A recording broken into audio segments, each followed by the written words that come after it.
teman-teman, kembali lagi bersama saya. Assalamualaikum warahmatullahi wabarakatuh. Halo, saya Sobi Baturrahma dari kelas 10K nomor absen 18.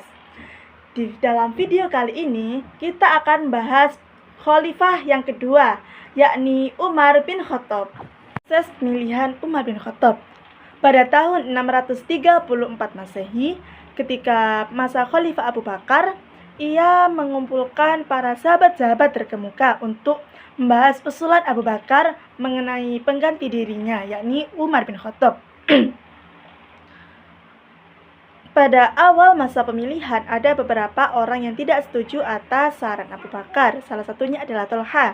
Namun, karena tidak ada lagi yang dinilai lebih pantas dan berhak selain Umar bin Khattab, maka seluruh orang pun setuju atas saran yang diberikan oleh Abu Bakar.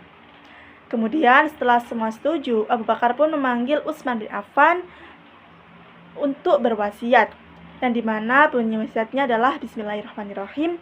Dengan ini aku Abu Bakar bin Abu Quhafah berwasiat kepada kaum muslimin. Amma ba'du. Sesungguhnya aku telah menunjuk Umar bin Khattab untuk menjadi penggantiku, dan hendaklah kalian mematuhi dan mendengarkan apa yang diperintahkan olehnya. Apabila ia berlaku adil, maka itulah batas pengetahuanku, dan apabila ia berlaku aniaya, maka semua orang dari kalian akan menanggung dosanya. Aku hanya menghendaki kebaikan dan tidak mengetahui hal yang gaib. Setelah Abu Bakar berwasiat demikian, maka seluruh kaum muslimin pun taat kepadanya, dan kemudian Umar bin Khattab pun dilantik menjadi khalifah penerus Abu Bakar.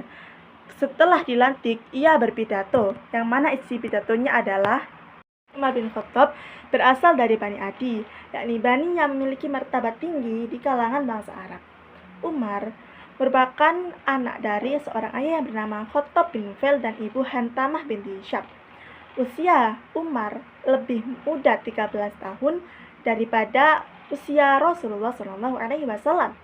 Umar dikenal karena sifatnya yang gagah, pemberani, tegas maupun keras.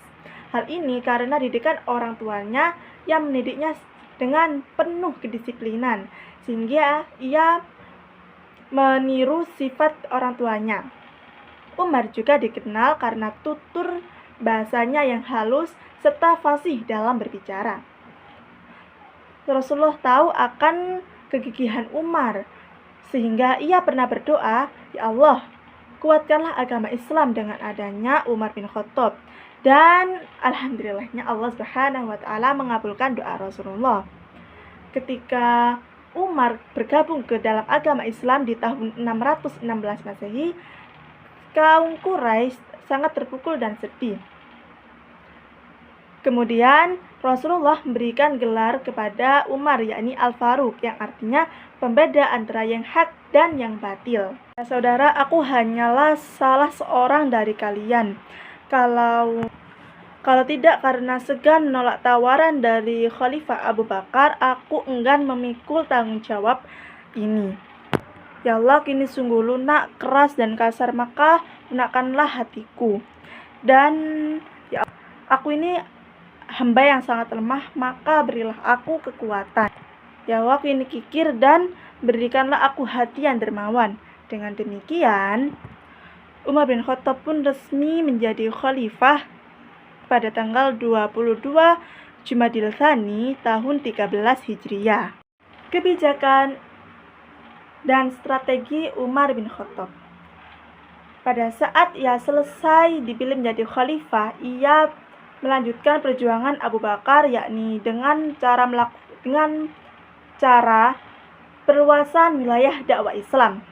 Saat itu, ia berhasil melakukan perluasan dakwah wilayah Islam secara besar-besaran sehingga disebut Futuhat al-Islamiyah. Di antara wilayahnya yakni Persia, Mesir, dan Suriah. Peperangan pertama terjadi di sebuah tempat yang bernama An-Namariq. Pasukan Abu Ubaidah bin Jarrah berhasil mengalahkan Persia dan menawan panglima mereka. Peperangan ini terjadi di tahun 13 Hijriah. Peperangan ini membutuhkan waktu yang sangat lama karena bangsa Persia sangat luas dan memiliki kekuatan yang sangat besar. Sehingga pada tahun 21 Hijriah, kaum muslimin berhasil mengalahkan bangsa Persia setelah melakukan pertempuran yang sangat sengit. Sehingga kemenangan ini disebut dengan Fathul Futuh, yang berarti kemenangan yang paling besar di antara kemenangan-kemenangan yang lainnya. Kebijakan di dalam bidang ekonomi. Umar bin Khattab banyak membawa perubahan di dalam bidang ekonomi, yakni yang pertama, mendirikan jawatan pos untuk menyampaikan kabar dari pemerintah pusat ke daerah-daerah maupun sebaliknya. Yang kedua, mendirikan Baitul Mal untuk menyimpan kekayaan negara. Yang ketiga, mendirikan Diwan Al-Jun untuk menyimpan keuangan militer. Yang keempat, mendirikan Diwan Al-Kharaj untuk mengurusi pajak tanah. Yang kelima, mendirikan lembaga santunan anak yatim. Yang keenam, memperbaiki jalan-jalan. Dan yang terakhir atau yang ketujuh, yakni memperbaiki masjid, yakni Masjid Nabawi di Madinah, Masjidil Aqsa, dan Masjidil Haram di Mekah. Di bidang ekonomi, Umar juga memiliki kebijakan di bidang pemerintahan.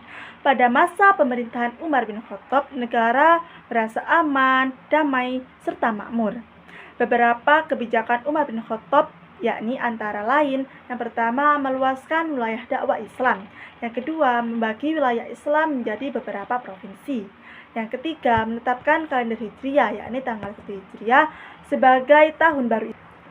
Yang keempat, membentuk lembaga-lembaga negara. Dan yang kelima atau yang terakhir, yakni membentuk Dewan Hakim yang bertugas untuk menyampaikan hal yang baik kepada pemerintah pusat maupun pemerintah daerah. Akhir hayat Umar bin Khattab. Umar bin Khattab menjadi khalifah selama 10 tahun 6 bulan, dari tahun 13 hingga 23 Hijriah. Merasa ajalnya semakin dekat, ia pun berniat membentuk Dewan Syuro yang berisikan 6 orang, yakni yang pertama Abdurrahman bin Auf sebagai ketua, yang kedua Utsman bin Affan, 3 Ali bin Abi Thalib, 4 Thalhah bin Ubaidillah, 5 Sa'ad bin Abi Waqqas, dan 6 Zubair bin Awam. Dewan Syuro ini dibentuk untuk menggantikannya suatu saat nanti. Pada saat sholat subuh bersama kaum muslimin ketika melaksanakan sholat haji di Makkah, tiba-tiba Umar ditikam oleh seseorang beragama Majusi yang bernama Abu Lu'lu'a Fairuz. Ia menikam Umar karena merasa sakit hati karena bangsa Persia telah jatuh ke tangan umat Islam. Tepat 3 hari setelah peristiwa penikaman itu terjadi, Umar pun dinyatakan meninggal dunia pada tanggal 1 Muharram 23 Hijriah. Terima kasih telah mengikuti video Khulafaur Rasyidin, khalifah yang kedua yakni Umar bin Khattab. Tunggu di video yang selanjutnya di khalifah yang ketiga. See you.